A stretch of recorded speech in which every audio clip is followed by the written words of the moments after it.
Hey there, wonderful people. Welcome back to Break the Script, your go to destination for uncovering uncommon information. I'm thrilled to have you back here today. We're diving into the fascinating topic battle between simplistic and elo-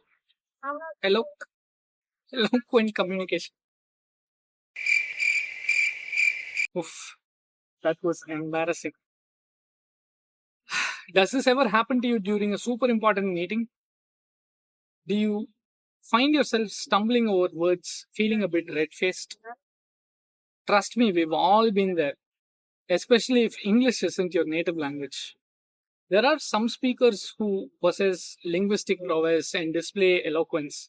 A few of them that come to mind are Sadhguru and Shashi Tharoor. So, how do they do it? And what's the deal with simplistic and eloquent communication? Think of simplistic and eloquent communication as two sides of the same coin, folks.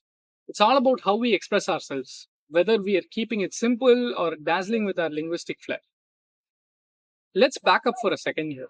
Before we delve deeper into this topic, let's unpack two fancy terms, the surface lexicon and the deep lexicon. Surface lexicon. This is your trustworthy toolbox of everyday words, stuff like good, great, and perfect. What about deep lexicon? That's where the real gems hide.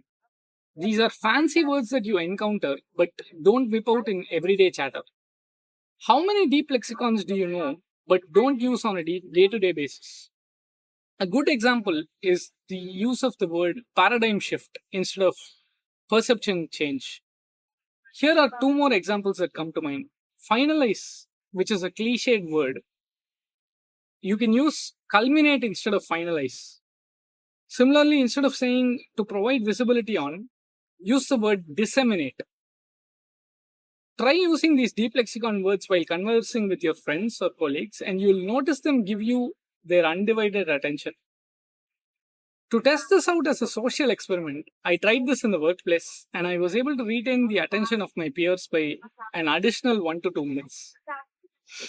If you pull this rabbit out of the hat when the audience believes that they can predict what you're going to say next, the element of surprise will help and re-energize them by breaking the script.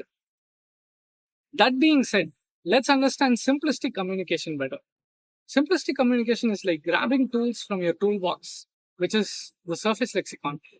It's straightforward, no nonsense, and great for avoiding those surprise moments. On the flip side, eloquent communication is all about finesse. We're talking about deep lexicons here. It's like upgrading your toolbox with power tools, which are a tad more efficient than surface lexicons. Now, here's the 1 crore rupee question. Should you go for simplistic communication or should you go for eloquent communication? Well, it all depends on the situation, folks. My take, master simplistic communication first. It's your gateway to eloquence. Save the deep lexicon for those special occasions like dazzling speeches or impressing your pals with linguistic prowess. And remember, whether you're using surface or deep lexicons, clear thinking is key.